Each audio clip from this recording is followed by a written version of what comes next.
Perkenalkan, nama saya Yeni Anjela Sianturi, NPM 1901010220. Yang pertama-tama di sini saya akan menjelaskan mengenai pengertian menulis di kelas tinggi. Menulis merupakan keterampilan menuangkan ide, gagasan, perasaan dalam bentuk bahasa tulis sehingga orang lain yang membaca dapat memahami isi tulisan tersebut dengan baik. Tujuan dan fungsi menulis di kelas tinggi. Tujuan pembelajaran menulis di SD secara eksposisi adalah agar siswa mampu yang pertama mengungkapkan gagasan, pendapat, pengalaman, dan pesan secara tertulis. Yang kedua yaitu mengungkapkan perasaan secara tertulis dengan jelas. Yang ketiga yaitu menyampaikan informasi secara tertulis sesuai dengan konteks dan keadaan. Yang keempat, memanfaatkan unsur-unsur kebahasaan karya sastra dalam menulis. Dan yang kelima adalah siswa gemar menulis. Fungsi menulis di kelas tinggi adalah sebagai alat komunikasi yang tidak langsung. Menulis sangat penting bagi pendidikan karena mempermudahkan para pelajar untuk berpikir, juga dapat menolong kita berpikir kritis, juga dapat mempermudahkan kita merasakan dan menikmati hubungan-hubungan, memperdalam daya tangkap atau persepsi kita, memecahkan masalah-masalah yang kita hadapi, menyusun urutan bagi pengalaman. Selanjutnya adalah jenis-jenis menulis di kelas tinggi. Berdasarkan jenis tulisan menulis dibedakan menjadi 4, yaitu menulis deskripsi, narasi, argumentasi, dan eksposisi. Di samping keempat tulisan tersebut, Suparno menambahkan satu jenis tulisan, yaitu persuasi. Deskripsi adalah tulisan yang isinya menjelaskan sesuatu yang objek tulisan dijelaskan secara rinci sesuai dengan apa yang dilihat, didengar, dan dirasakan oleh panca indera pengarang. Tulisan ini dimaksudkan untuk meyakinkan pembaca tentang kebenaran dan keberadaan sesuatu yang telah dijelaskan oleh penulis. Selanjutnya ada narasi. Narasi merupakan jenis tulisan yang isinya menceritakan suatu kejadian. Kejadian tersebut diceritakan dengan runtut dan jelas. Dalam tulisan narasi biasanya terdapat tokoh, tempat, waktu kejadian. Hal ini dimaksudkan untuk memaparkan suatu cerita atau kejadian dengan sejelas-jelasnya. Selanjutnya ada argumentasi, adalah ragam wacana yang dimaksudkan untuk meyakinkan pembaca mengenai kebenaran yang disampaikan oleh penulisnya. Argumentasi biasanya disebut sebagai tulisan eksposisi yang khusus. Selanjutnya adalah eksposisi, adalah jenis tulisan yang isinya menyampaikan atau memaparkan sebuah informasi tulisan. Tulisan ini disampaikan secara jelas dan dapat disertai data-data yang konkret. Tujuannya agar pembaca dapat mendapatkan informasi yang sesungguhnya. Selanjutnya ada persuasi, adalah jenis tulisan yang ditunjukkan untuk mempengaruhi sikap dan pendapat pembaca mengenai sesuatu yang disampaikan penulisnya. Selanjutnya yaitu metode pembelajaran menulis di kelas tinggi. Yang pertama ada metode eja, artinya belajar membaca dan menulis dimulai dari huruf-huruf yang dirangkaikan menjadi suku kata. Oleh karena itu, pengajaran dimulai dari pengenalan huruf-huruf. Demikian halnya dengan pengajaran menulis dimulai dari huruf lepas. Dengan langkah-langkah sebagai berikut: A. Menulis huruf lepas. B. Merangkaikan huruf lepas menjadi suku kata. C. Merangkaikan suku kata menjadi kata. D. Menyusun kata menjadi kalimat.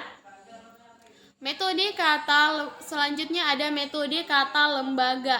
Metode kata lembaga dimulai mengajarkan dengan langkah-langkah sebagai berikut: A. Mengenalkan kata. B. Merangkaikan kata antar suku kata.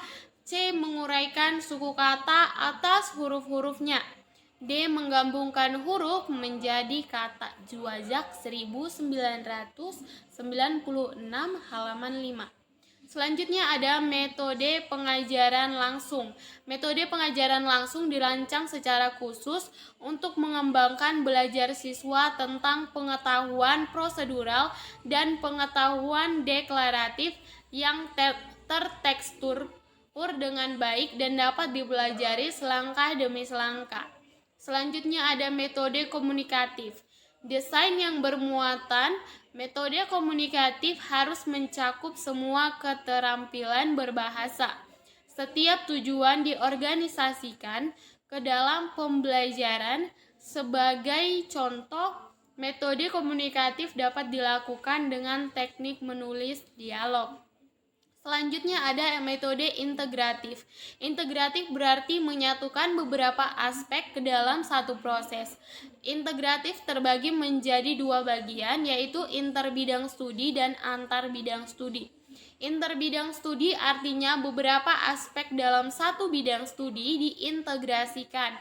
Sebagai contoh, menulis diintegrasikan dengan berbicara dan membaca. Selanjutnya ada metode tematik.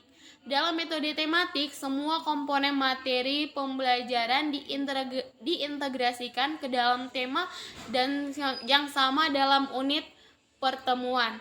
Tema yang telah ditentukan harus diolah sesuai dengan perkembangan dan lingkungan siswa. Siswa berangkat dari konsep ke analisis atau analisis ke konsep kebahasaan, penggunaan, dan pemahaman. Selanjutnya ada metode konstruktivistik. Asumsi sentral metode konstruktivistik adalah belajar itu menemukan. Artinya, meskipun guru menyampaikan sesuatu kepada siswa, mereka melakukan proses mental dan kerja otak atas informasi itu agar informasi tersebut masuk ke dalam pemahaman mereka. Selanjutnya ada metode kontekstual.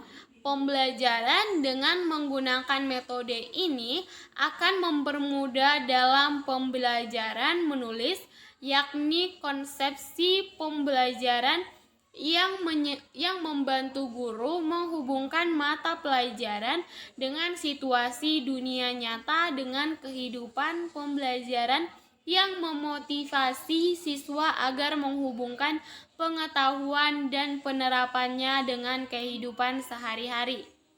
Pendekatan pembelajaran menulis di kelas tinggi. Pendekatan pembelajaran menulis di kelas tinggi dapat digunakan, yaitu pendekatan kontekstual, di mana proses belajar yang melibatkan siswa secara aktif dan guru sebagai fasilitator dengan menghubungkan materi ajar dengan konteks kehidupan nyata dengan menggunakan berbagai metode yang mengoptimalkan pembimbingan baik individual, kelompok maupun klasikal yang sesuai dengan kondisi yang diperlukan. Selanjutnya, strategi pembelajaran menulis di kelas tinggi. Strategi yang diterapkan adalah 1. Curah pendapat, yang kedua bercerita, yang ketiga amati gambar, yang keempat organisasi gagasan, dan yang kelima jawab pertanyaan. Strategi tersebut tidak selalu digunakan secara bersamaan pada setiap tatap muka. Strategi curah pendapat atau brainstorming dilakukan untuk memberikan kesempatan kepada siswa untuk mengingat kembali pengalaman bahasanya yang terkait dengan tema yang ditentukan. Strategi curah pendapat dilakukan melalui tanya jawab dalam dialog guru dan siswa. Kegiatan itu diarahkan untuk memilih topik yang akan dijadikan sebagai bahan tulisan, sehingga topik yang akan ditulis berdasarkan minat dan pengetahuan siswa tersebut. Selanjutnya adalah strategi bercerita atau telling, diterapkan untuk mengembangkan gagasan yang akan ditulis siswa. Strategi bercerita digunakan sebagai alat untuk memancing siswa agar mampu menceritakan kegiatan yang dilakukannya sehari-hari secara lisan.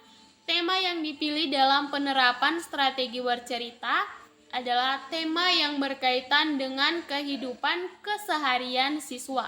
Misalnya kegemaran kegiatan dan disiplin.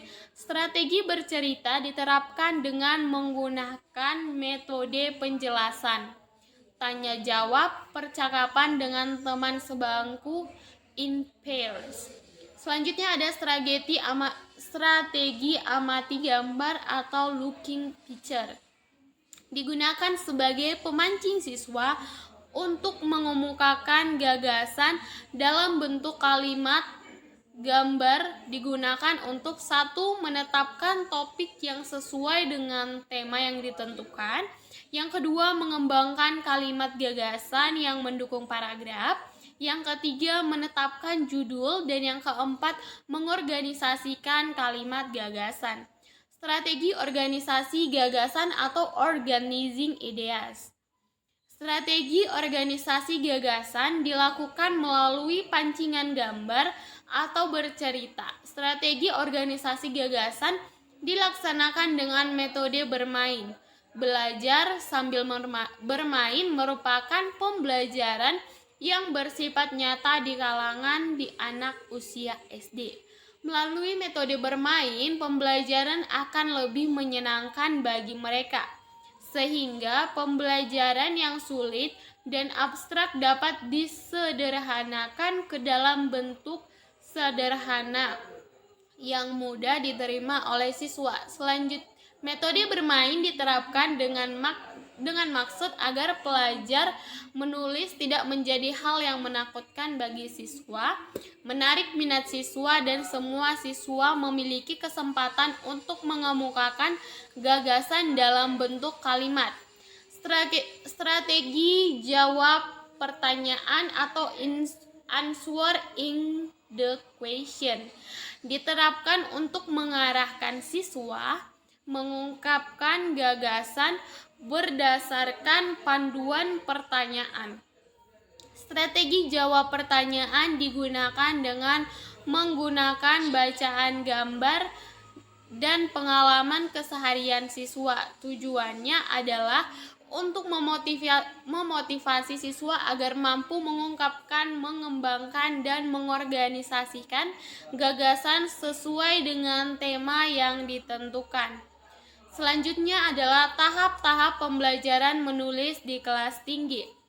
Sebagai suatu proses, menulis merupakan keterampilan mekanis yang dapat dipahami dan dipelajari.